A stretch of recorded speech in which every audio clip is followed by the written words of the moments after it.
Elon Musk is a billionaire baby, much like Donald Trump.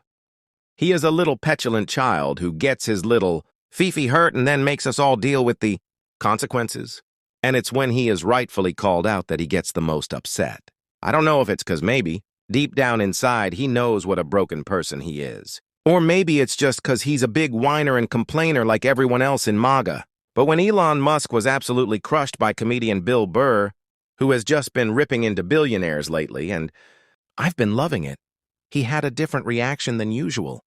But one that we can kind of expect, threatening him and going after him in an attempt to silence his speech. Yes, the free speech absolutist Elon Musk tried to shut him up, and Bill Burr responded in the most perfect way that we are going to get into. But before we do, if I could quickly ask you to leave a like on this video, and if you haven't already and you enjoy our channel, hit that subscribe button. It goes a long way and it really does mean a lot to me. Now, before we can get into what Elon did, first we have to see what started all. See, like, I just refuse to believe that it was an accidental two-time Sieg Heil. And he does it at a presidential inauguration. This is why I hate liberals. It's like liberals have no teeth whatsoever. They just go, oh my God, can you believe I'm getting out of the country? I'm just like, you're going to leave the country because of one guy with dyed hair plugs and a laminated face who makes a bad car and has an obsolete social media platform? You're going to leave this? Why doesn't he leave? Why isn't he stopped? What are we so afraid of this guy who can't fight his way out of a wet paper bag? You can take him on. Like, what is the why do liberals just sit back and not they have nothing? What are you doing? This. Okay. This. You got to speak up about it. You don't just go like, oh my God, what? Like, listen, first of all, it's like, I'm a stand-up comedian. It's not my friggin' job. I'm talking about, like, Democratic politicians. Where is their pushback? They're allegedly liberal. You see this guy do this thing. You know what the end result of this thing is, which all these neo-Nazis, not only are they stupid because they're neo-Nazis, they don't even look at what Hitler did. He ruined their country. And this idiot is going to try to lead us down that road and then play it off and act like he didn't do what he just did? These neo-Nazis, not only are they stupid because they're neo-Nazis, they don't even look at what Hitler did. He ruined their country. And this idiot is going to try to lead us down that road and then play it off and act like he didn't do what he just did.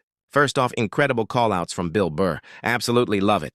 And this is something Republicans have had so much success with. And I'm glad we are kind of getting some of these apolitical seeming figures. Burr is not talking about politics directly. It's not a stump speech. He's not on the House floor, right? But this is inherently political, something that Republicans have had a lot of success with. And we saw that play out with Donald Trump and his podcast tour during the election.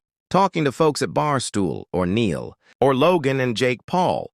Comedians, that's why he went on those podcasts. Theo Vaughn. Joe Rogan is the perfect example of someone, a comedian himself who seems apolitical, but inherently he is subtly pushing young men to the right. Bill Burr's got a large young male following. I've seen, like, probably almost every one of his specials. And this message resonates. People don't think he's talking about Democrats. Bill Burr's got a large young male following.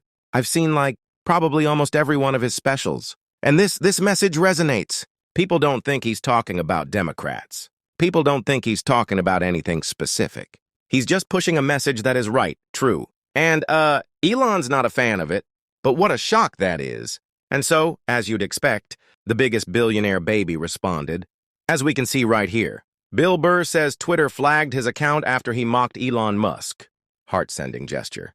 Bill Burr told his fans that Elon Musk is both an effing baby and just like Hitler. But I'd like to see him say that to Musk's face, mostly because he'll get banned if he tweets it. Musk gets a lot of flack for platforming Nazi propaganda, making Nazi salutes at political events and attempting a hostile, fantastic takeover of the federal government. But according to the legendary rant comedian Burr, all the constant online criticism of Musk isn't nearly enough. Earlier this month, Burr went viral for angrily suggesting that the rabid dog billionaires, who orchestrate all the division and inequality in America, need to be put down, ruffling the feathers of Ben Shapiro and the pro-billionaire media, who objected to such a general condemnation of the most successful members of our society. Well, the very next week, Burr got more specific.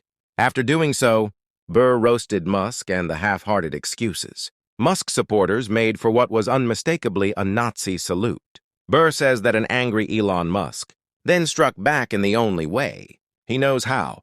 He censored Burr on Twitter. On last week's Monday morning podcast, Burr reported, "I'll tell you what was funny. I made fun of the Twitter guy for doing the salute. Not only once, but twice. And I never look at my emails.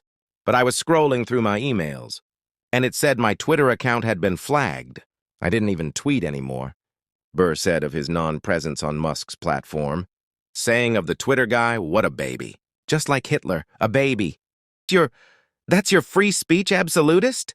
That's your big free speech guy?" And Elon Musk censoring people for condemning him for throwing up a sick, that's Elon. But that's not a surprise. Like, this is not shocking stuff. It's not breaking news that Elon doesn't actually stand on the principles he espouses.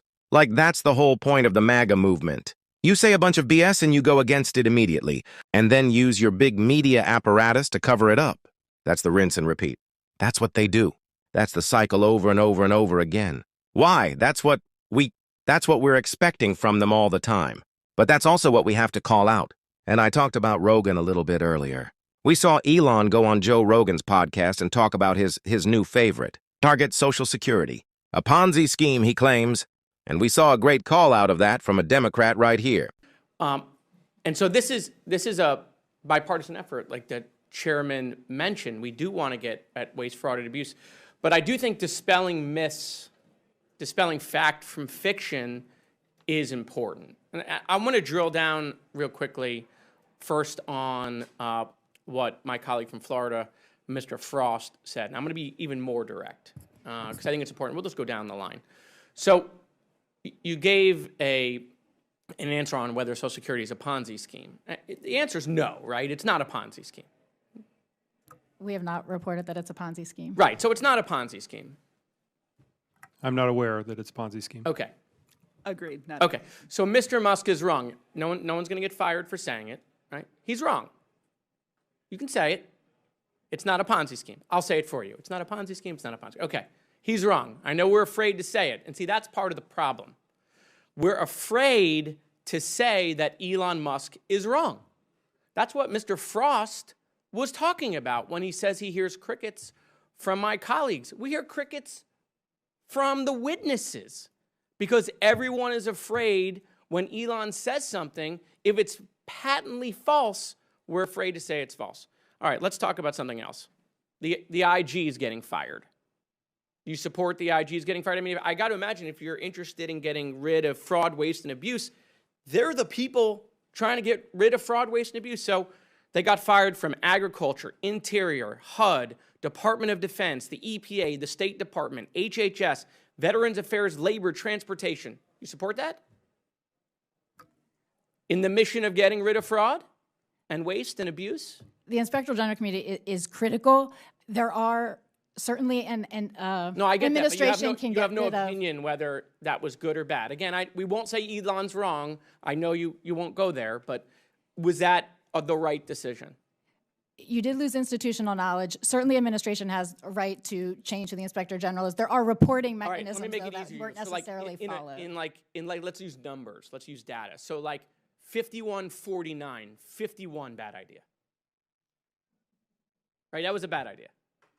The proper protocols weren't followed in right. executing We it. know it was illegal. Don't get me wrong. I didn't want to make you say that. I appreciate you saying that on the record. It was illegal. The proper protocols weren't followed. But is it good policy if you want to go after fraud, waste, and abuse? Was that good policy? To lose institutional knowledge? No, of not the good top policy. officials? Good policy?